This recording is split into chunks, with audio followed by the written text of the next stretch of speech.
The Gambia is witnessing a surge in number of migrant returnees who have earlier on left the Gambia in search of greener pasture.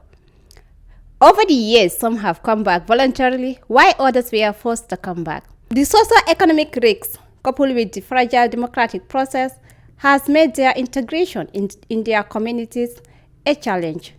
For this reason, the National Youth Parliament, with support from its partners, has organized a 5-day guidance and counseling boot camp for migrant returnees to help them overcome their psychological distress and depression so that they can be able to fit into society. The Deputy Speaker of the National Youth Parliament, Degen Job, said the 5 days boot camp is to help migrant returnees to be well fitted in the society again and also to help them integrate among themselves as returnees. Our brothers and sisters who travel to find greener pastures and for some reason or the other come back home are well fitted into society again just as they belong. And this training will be different from what we usually see when it comes to counseling and guidance of migrants.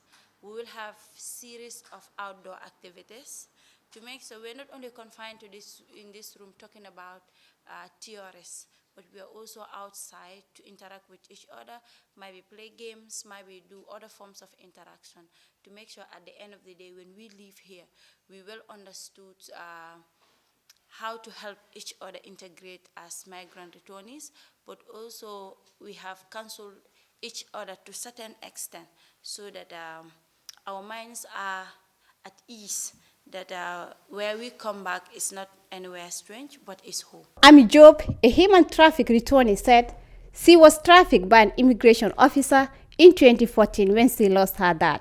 She said she was traumatized and the officer promised her a better life if she agrees to go and work in Egypt. I'm a survivor of human trafficking. I was trafficked in 2014 by an immigration officer.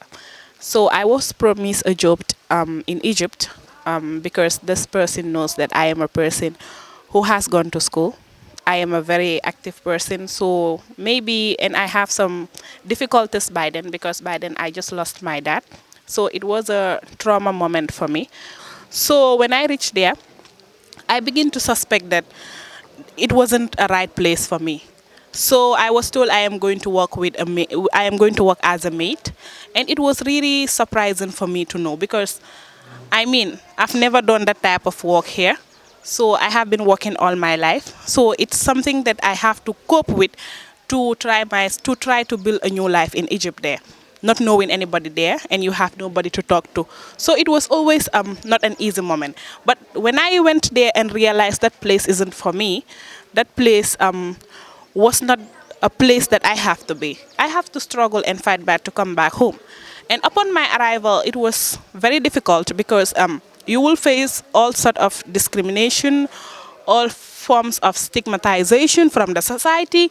They wouldn't want to know the things that you go through. They wouldn't want to know what's the real story behind your coming back or behind your travel. But all they will do is to start saying things that they don't know what was the reality or what's the reality behind. Joaquin Mendy is one migrant who returned voluntarily. He said life in Libya was a nightmare as he tried to cross the sea twice but never succeeded. Yeah, I volunteered to come back home because I tried twice. We were captured inside the sea, so they bring us back. They lock us in the prison. So we pay, each and every one of us pay $15,000 for them to leave you, to discharge you from the prison. So from there we stay inside Libya there. And after sometimes 1-2 months again, I tried for the second time, but things was not successful. So we were caught and we were locked again. Then my mom have to send me money so that they will leave me from the prison. Yeah, but after us, so he said that, no, it's not my luck. Let me come back before the next thing that I will do is to die, to lose my life. According to IOM estimates, there are currently 140,000 Gambians abroad, which constitute approximately 7% of the country's population.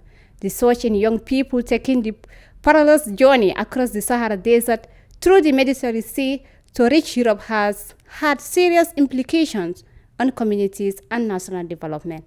Reporting for Fatu Network, I am Sana Jallo.